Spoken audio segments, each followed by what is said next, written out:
గుండీచా మందిరంలో ఉన్న శ్రీ జగన్నాథుడు, బలభద్రుడు, సుభద్రా దేవీలను దర్శించుకునేందుకు వేలాది మంది భక్తులు క్యూ కడుతున్నారు.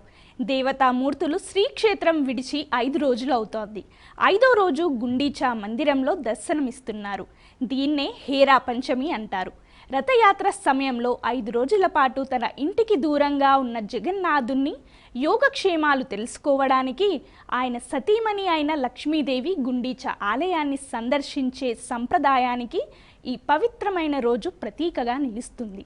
పురాణాల ప్రకారం యాత్ర సమయంలో జగన్నాథుడు తన సోదరులైన బలభద్రుడు, సుభద్రలతో కలిసి ప్రధాన జగన్నాథ ఆలయాన్ని విడిచి గుండీచా ఆలయంలో బస చేయడంతో లక్ష్మీదేవి నిర్లక్ష్యానికి గురైనట్లు భావిస్తుంది. 5వ రోజున స్వామివారు ఇంటికి దూరంగా ఎక్కువ కాలం ఉండటంతో తన అసంతృప్తిని వ్యక్తం చేయడానికి లక్ష్మీదేవి గుండీచా ఆలయాన్ని సందర్శిస్తుంది. జోరున వర్షం పడుతున్నా శ్రీ జగన్నాథ ఆలయం విడిచి గుండీచా మందిరానికి వస్తుంది. ఈ సంఘటన జగన్నాథుడు, లక్ష్మీదేవి మధ్య ఉన్న మధురమైన దైవిక సంబంధానికి ప్రతీకగా నిలుస్తుంది.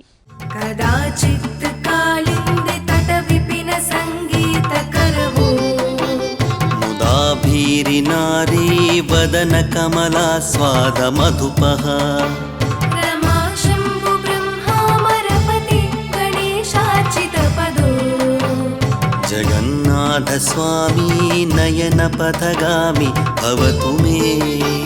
జగన్నాథ స్వామి నయన పథగామి భవతు మే. జై జగన్నాథ జయ హో జగన్నాథ, జై జగన్నాథ జయ హో జగన్నాథ.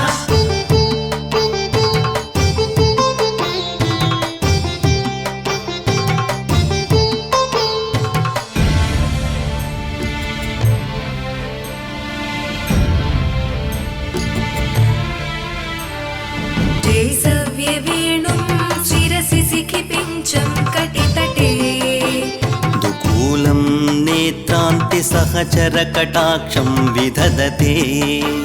సదా శ్రీమద్వృందావన వసతి లీలా పరిచయో జగన్నాథ స్వామి నయన పథగామి భవతు మే.